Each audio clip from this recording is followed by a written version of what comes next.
ഒരിക്കൽ ഒരു സൈക്കിൾ യാത്രികൻ തൻ്റെ സൈക്കിൾ യാത്രാ വേളയിൽ താൻ സവാരി ചെയ്ത് മുൻപോട്ട് പോകുമ്പോൾ ഒരു ഇറക്കം തനിക്ക് അഭിമുഖീകരിക്കേണ്ടതായിട്ട് വന്നു.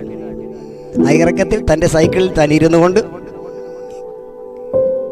തൻ്റെ ഹാൻഡിലുകളിൽ താൻ കൈ പിടിച്ചുകൊണ്ട് ആ സൈക്കിൾ നിയന്ത്രിച്ച് തൻ്റെ കാലുകൾ ചലിപ്പിക്കാതെ ആ ഇറക്കം സാവകാശം അങ്ങ് ഇറങ്ങിപ്പോയി. ആ ഇറക്കം തീർന്നപ്പോൾ താൻ അഭിമുഖീകരിക്കുന്ന ഒരു വലിയ കയറ്റമാണ്. ഇറക്കം ഇറങ്ങി വന്ന അതേ സ്പീഡിൽ ആ കയറ്റത്തിൻ്റെ ഒരു ഭാഗം വരെ ഈ സൈക്കിൾ ചെല്ലുകയും മുൻപോട്ട് പോകാൻ സ്പീഡില്ലാത്തതിനാൽ അത് നിന്ന് ഒരു സൈഡിലേക്ക് മറിയും എന്ന് വന്നപ്പോൾ പെട്ടെന്ന് എന്തോ ഓർമ്മ വന്നതുപോലെ അദ്ദേഹം തൻ്റെ ഇരുകാലുള്ള പെടലുകളിൽ താൻ ആഞ്ഞു ചവിട്ടി.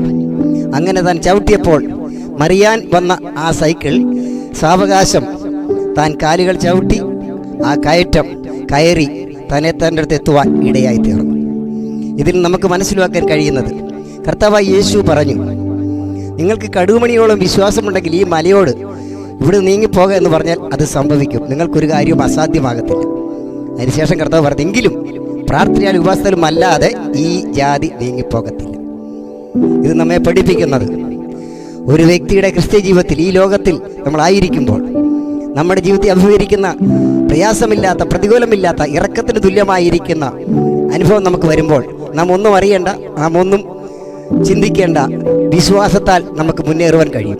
ആ വിശ്വാസമാണ് ഹാൻഡിലു നാം പിടിച്ചു കൊടുത്താൽ നമ്മുടെ ജീവിതം മുൻപോട്ട് പോയിക്കൊണ്ടിരിക്കും. എന്നാൽ പ്രതികൂലങ്ങളും പ്രതിസന്ധികളും മുൻപോട്ട് പോകാൻ പറ്റാത്തത്ര പ്രതിസന്ധികൾ ഓരോന്നായി നമ്മുടെ ജീവിതത്തിൽ വരുമ്പോൾ ആ കയറ്റത്തിന് തുല്യമായിരിക്കുന്ന പ്രതികൂല വേളയിൽ മുന്നേറണമെങ്കിൽ വിശ്വാസം മാത്രം പോരാ.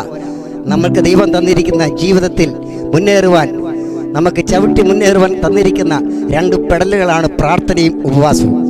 ഉപവാസവും പ്രാർത്ഥനയും എന്ന ആ പെടലുകളിൽ നാം ചവിട്ടി ശക്തമായി നമ്മൾ മുന്നേറുന്നെങ്കിൽ ഏത് പ്രതികൂലവും നമുക്ക് തരണം ചെയ്യുവാനും നമ്മൾ എത്തേണ്ടടുത്ത് എത്തുവാനും ഇടയായിത്തീരും. ആകയാൽ പ്രതികൂലങ്ങളും പ്രതിസന്ധികളും മുന്നേറാൻ കഴിയാതെ ആരെങ്കിലും എന്നെ കേൾക്കുന്നെങ്കിൽ ഉപവാസവും പ്രാർത്ഥനയും നിങ്ങളുടെ ജീവിതത്തെ വിജയകരമായി നയിക്കും എന്ന് ഓർപ്പിച്ചുകൊണ്ട് വാക്ക് നിർത്തുന്നു. ദൈവം അനുഗ്രഹിക്കുമാറാകട്ടെ.